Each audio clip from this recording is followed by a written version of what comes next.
In the mist-covered hills above the spa town of Baden-Baden, the ruins of still whisper a story that began in 1112.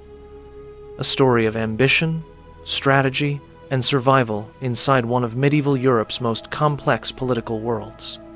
At the dawn of the 12th century, the vast and fragmented stretched across Central Europe like a patchwork quilt of duchies, bishoprics, free cities, and frontier territories.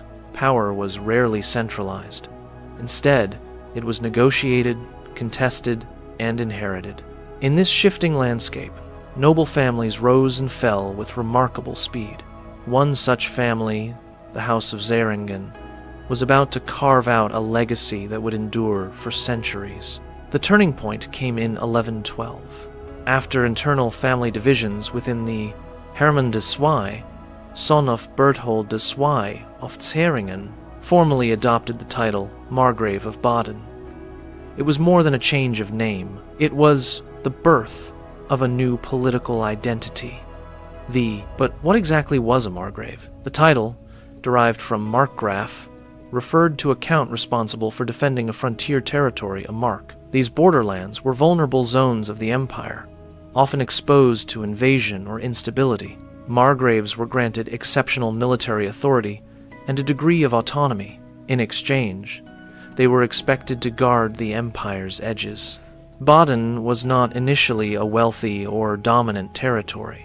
It lay along the Upper Rhine, near key trade routes connecting the German lands with France and Switzerland. Its terrain was a mix of forested mountains and fertile valleys. What it lacked in immediate grandeur, it made up for in strategic location. Hermann II understood that castles meant control. From Hohenbaden Castle, perched high above the Rhine Valley, he could oversee trade routes, monitor rivals, and project power.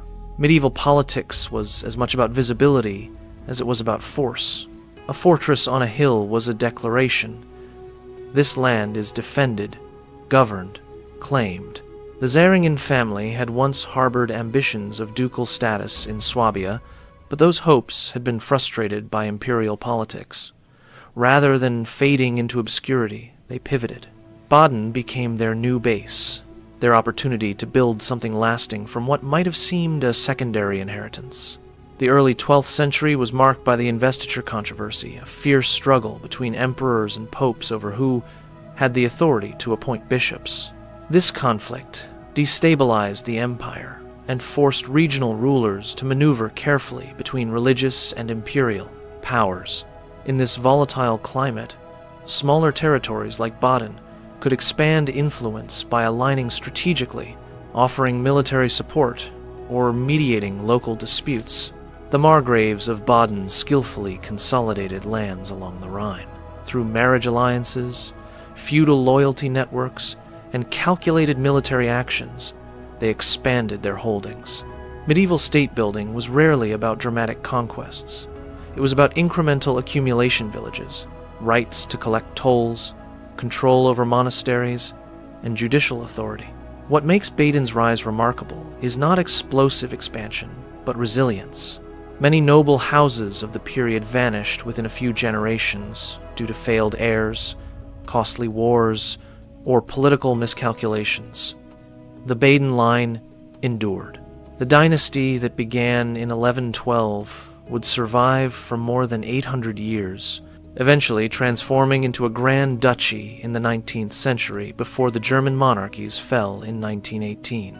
The geography of Baden also shaped its destiny. The Rhine was one of Europe's most important commercial arteries. Control over river crossings and toll stations meant revenue. Revenue meant soldiers, alliances, and influence. Over time, the once frontier territory became economically significant. Meanwhile, Hohenbaden Castle evolved. Originally a Romanesque fortress, it was expanded in the 13th century as the dynasty's power grew. Its walls thickened, halls widened, and defenses strengthened, stone reflecting status. Castles were not just military installations, they were administrative centers, courts, and symbols of continuity. Yet the path was not without fragmentation.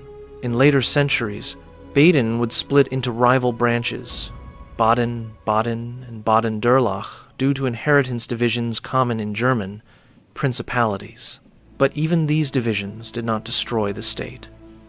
Instead, they reveal how deeply rooted the Baden identity had become. The rise of the Margraviate of Baden illustrates a broader medieval truth.